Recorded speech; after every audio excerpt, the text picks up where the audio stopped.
Memandangkan sekarang tengah musim FIFA World Cup 2022, korang tahu tak sejarah bola sepak ni? Kalau korang nak tahu, rajinkanlah diri korang tengok video aku ni sampailah habis.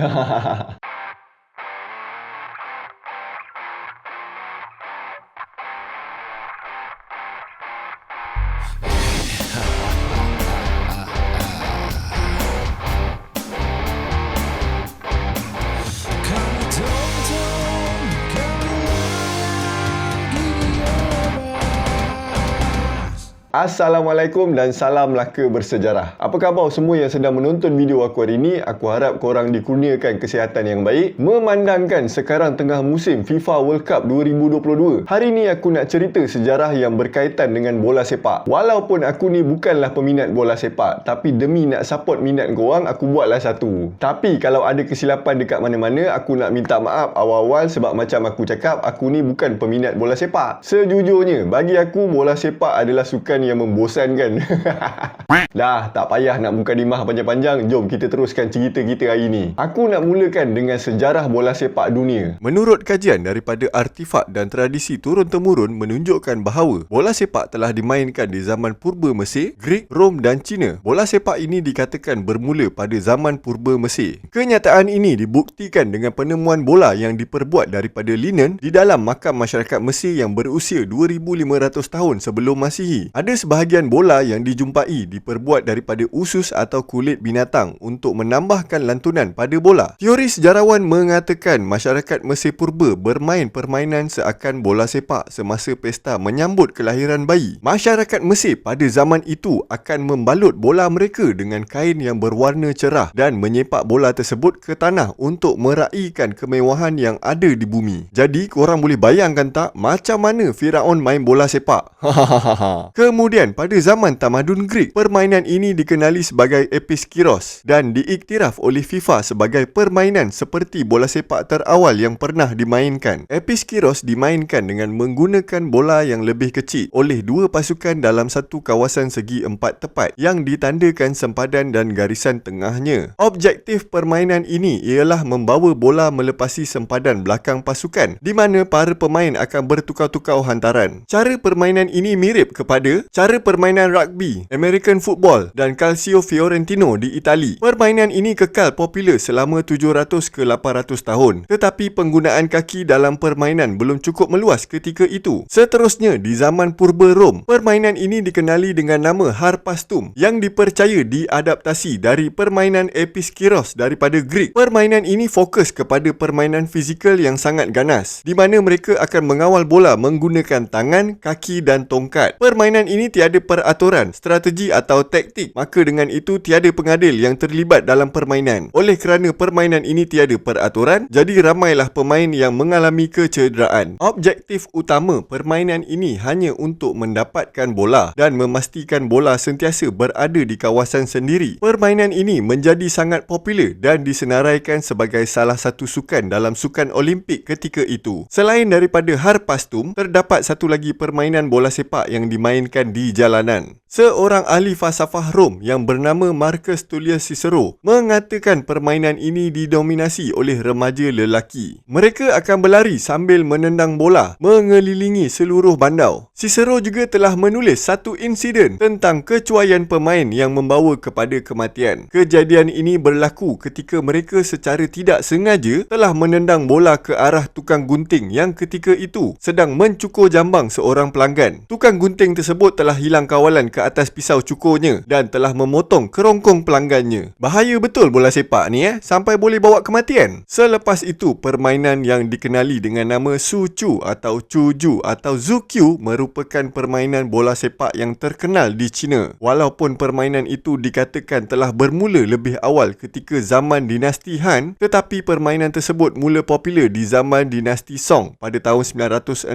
sehingga tahun 1279. Secara umumnya, sucu bermaksud menendang bola dengan kaki. Permainan ini menjadi popular kerana ketua pasukan tentera menggunakan permainan ini sebagai satu latihan untuk memastikan fizikal askar-askar mereka kekal sihat dan cergas. Kemudian permainan ini mula dikenali sebagai permainan bangsawan dan akhirnya menjadi permainan seluruh rakyat. Oleh kerana permainan ini popular di kalangan rakyat Cina, maka pasukan dan pertandingan mula diwujudkan. Pada ketika ini, pemain-pemain berstatus profesional sudah mula wujud. Ada pemain yang dilantik menjadi wakil istana maharaja dan ada juga pemain yang menyara hidup dengan bermain sucu. Menurut buku peraturan yang ditulis oleh Wang Yongchen di zaman dinasti Song, sucu mempunyai pelbagai format permainan. Kebiasaannya, dua format yang popular ketika itu ialah format yang mempunyai gol untuk jaringan dan format yang dimainkan tanpa gol. Untuk format yang pertama, sebuah tiang setinggi 10 meter akan didirikan dengan lubang yang lebih kurang 1 kaki lebar. Tiang tersebut akan dihiasi dengan perhiasan seperti tali dan kain berwarna-warni. Pemain akan berebut untuk memasukkan bola ke dalam tiang tersebut tanpa menggunakan tangan, tetapi kebanyakan anggota badan yang lain dibenarkan. Bola yang digunakan juga berubah-ubah dan menjadi lebih baik. Pada peringkat permulaan, bola diperbuat daripada kulit dan diisi dengan bulu haiwan. Kemudian, bola ditambah baik dengan menggunakan bola kulit yang diisikan angin di dalam bola. Pengadil juga digunakan dalam perlawanan bagi memastikan pemain mengikut peraturan. Untuk pengetahuan korang, tak semua perlawanan sucu dimenangi oleh pasukan yang menjaringkan gol. Untuk format permainan tanpa gol, permainan ditentukan melalui markah yang diberikan kepada pemain berdasarkan cara permainan mereka. Contohnya, pemain yang membuat hantaran terlalu pendek atau menendang bola keluar dari kawasan gelanggang permainan akan dipotong markahnya. Maka pasukan yang mendapat markah tertinggi akan dikira pemenang. Bilangan pemain sucu adalah tidak tetap. Sucu boleh dimainkan dengan 2 hingga 10 orang pemain. Manakala permainan yang ditaja oleh pihak istana, bilangan pemain biasanya sekitar 12 hingga 16 orang pemain. Bagi masyarakat Cina ketika itu, kemenangan bukanlah satu kepentingan dalam permainan sucu. Masyarakat Cina melihat pertandingan sucu sebagai cara menjalinkan muafakat antara masyarakat selain membantu untuk menyihatkan badan mereka. Populariti sucu mengalami kejatuhan pada zaman dinasti Ming pada tahun 1644. Rumah-rumah pelacuran yang menjadikan sucu sebagai taktik pemasaran menyebabkan sukan ini mula sinonim dengan aktiviti maksiat. Ini menyebabkan ramai pegawai kerajaan mula kerap mengunjungi rumah pelacuran, bukan sahaja untuk bermain sucu tetapi untuk kegiatan yang tidak bermoral. Aktiviti ini semakin berleluasa sehingga mengganggu urusan pentadbiran kerajaan Cina. Maharaja dinasti Ming ketika itu, Maharaja Zhu Yuanzhang, terpaksa keluarkan perintah larangan sukan sucu yang menyebabkan populariti sukan warisan hampir 2000 tahun ini semakin menurun. Sucu telah diiktiraf oleh FIFA sebagai permainan bola sepak versi pertama yang mempunyai peraturan. Permainan yang seakan bola sepak mula tersebar di seluruh dunia. Contohnya seperti sukan pasar heman yang dimainkan oleh orang asli Amerika, sukan mangrove oleh orang Australia, sukan Kyo-Rahi oleh orang Maori di New Zealand dan sukan Kemari oleh orang Jepun. Di Jepun, Kemari mula dimainkan bermula dari tahun 794 dan masih dimainkan hingga hari ini. Sukan ini merupakan permainan pertama Jepun yang sangat maju perkembangannya. Walaupun sukan ini dipengaruhi daripada sukan sucu dari China, tetapi cara permainan sukan ini kurang berdaya saing. Kemari ini juga mirip dengan sepak raga bulatan di mana permainan ini dimainkan dalam bulatan yang berkeluasan 6 hingga 7 meter. Para pemain akan bekerja sama untuk memastikan bola tidak jatuh ke tanah. Semua bahagian badan dibenarkan kecuali tangan dan lengan pemain. Bola permainan ini diperbuat daripada kulit rusa dan dinamakan sebagai mari. Pada abad ke-13, peraturan permainan ini telah diselaraskan di seluruh Jepun. Setiap tahun, masyarakat Jepun akan bermain kemari semasa sambutan tahun baru dan festival kemari di Nara untuk mengekalkan tradisi mereka yang berusia lebih 1000 tahun. Seterusnya, orang England meneruskan kelangsungan tradisi permainan bola sepak yang kemudiannya mempopularkan bola sepak moden. Pada pertengahan abad ke-14, terdapat satu permainan sukan yang sangat popular yang dikenali sebagai mob football atau nama lainnya seperti folk football, medieval football atau shove-type football. Permainan ini seakan-akan gabungan daripada bola sepak moden dan rugby, serta permainan ini tiada had jumlah pemain. Pada peringkat permulaan, permainan ini tiada peraturan tetap dan tiada usaha untuk untuk membentuk undang-undang permainan. Pemain dibenarkan untuk bermain selagi tindakan mereka tidak menjurus kepada kematian. Masyarakat England bermain permainan ini di jalanan sehingga jalan-jalan di pekan menjadi gelanggang gergasi. Oleh kerana permainan ini hampir tiada peraturan, permainan menjadi tak terkawal dan berakhir dengan pergaduhan. Selain itu, permainan ini juga mengundang masalah kepada penduduk dan peniaga memandangkan permainan ini dimainkan di jalanan. Oleh kerana pelbagai kekecohan yang berlaku, pemerintah ketika itu mengambil keputusan untuk mengharamkan mob football. Walaupun telah diharamkan, larangan tersebut tidak diendahkan dan masih diteruskan kerana permainan ini sudah menjadi popular di seluruh negara. Kemudian, sistem permainan ini mula diubah suai dan berevolusi menjadi permulaan era bola sepak moden. Pada pertengahan abad ke-19,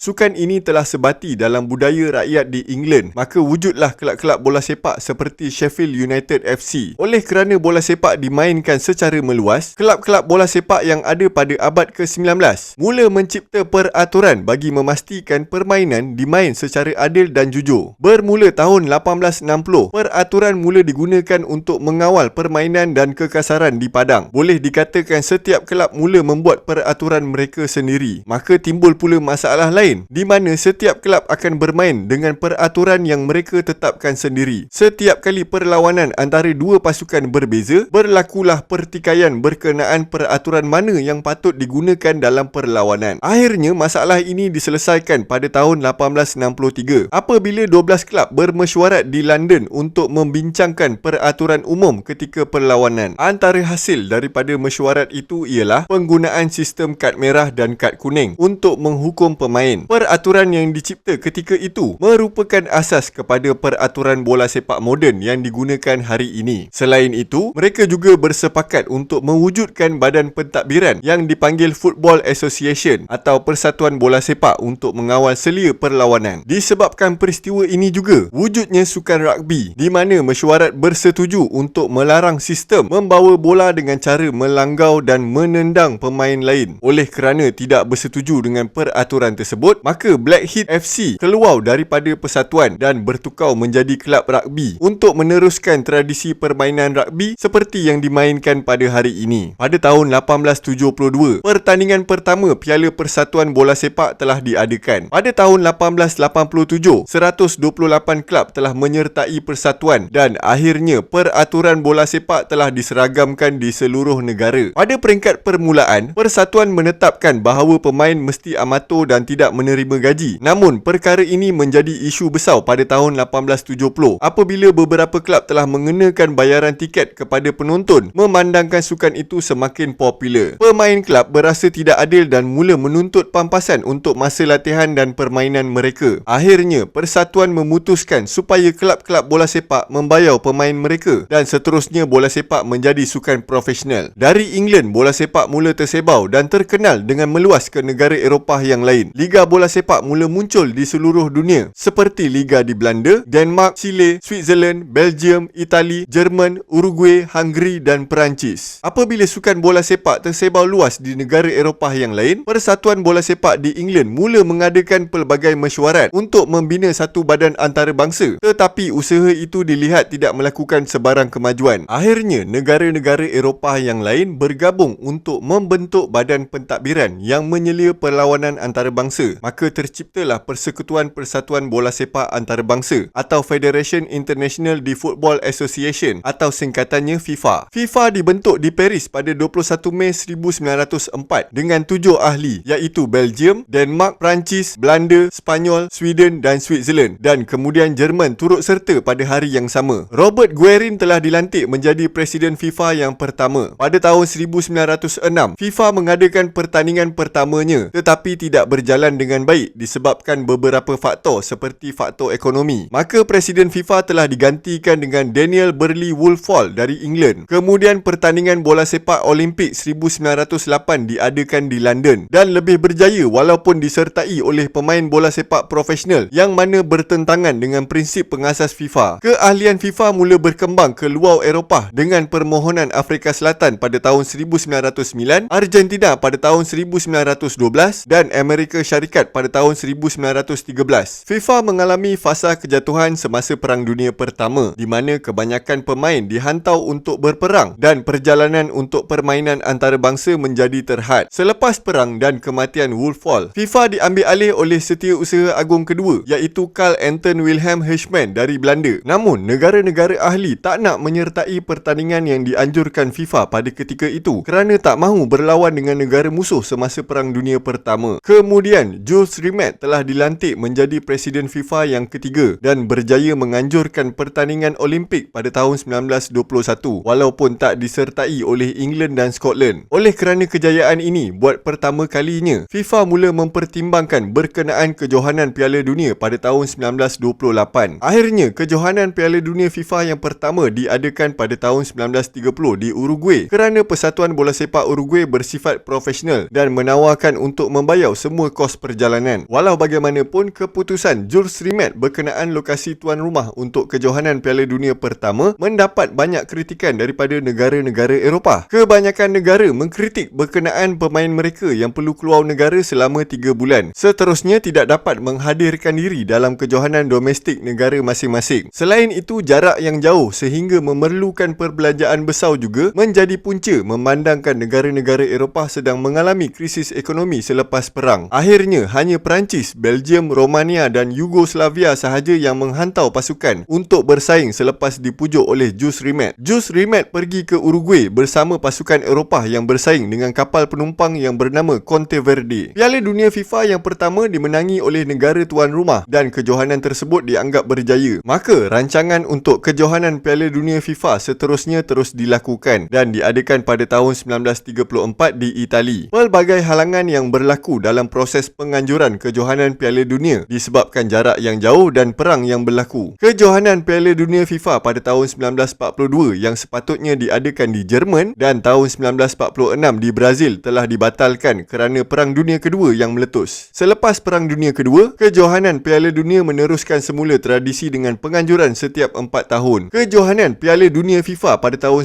1950 menyaksikan penampilan pertama dari England. Kejohanan Piala Dunia FIFA semakin berkembang selepas itu dengan perkembangan 24 pasukan yang bertanding pada tahun 1982 dan menjadi 32 pasukan pada tahun 1998. Rekod penyertaan tertinggi dicatatkan pada tahun 2010 di mana 204 negara menyertai untuk pusingan kelayakan kejohanan Piala Dunia FIFA. Pada Mei 2015, kejohanan Piala Dunia FIFA diambang bahaya kerana dakwaan dan tuduhan jenayah rasuah serta pengubahan wang haram untuk hak media penyiaran dan pemasaran sukan. Pegawai FIFA dituduh menerima rasuah berjumlah lebih 150 juta dolar dalam tempoh 24 tahun. Kemudian, ramai pegawai FIFA yang lain dan eksekutif syarikat media didakwa atas kesalahan rasuah pada tahun yang sama. Pada tahun 2017, FIFA telah bersetuju untuk mengembangkan persaingan menjadi 48 pasukan pada kejohanan Piala Dunia 2026. Sampai di situ sahaja cerita aku hari ini berkenaan sejarah bola sepak FIFA dan Piala Dunia. Aku nak cerita lebih-lebih pun aku tak berapa tahu sangat pasal bola.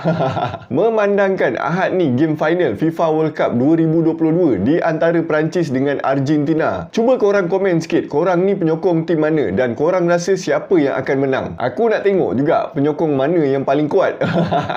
Dan kalau korang ada benda nak tambah ke, nak betulkan ke atau nak bagi pendapat, korang boleh tuliskan juga dekat ruangan komen dekat bawah. Aku nak minta maaf andai kata aku ada terkasar bahasa ke, tersalah fakta ke atau penyampaian aku kurang menarik. Terima kasih sebab sudi luangkan masa untuk dengar aku membebel hari ini. Kita jumpa lagi dalam video yang akan datang. Assalamualaikum dan salamlah kebersejarah.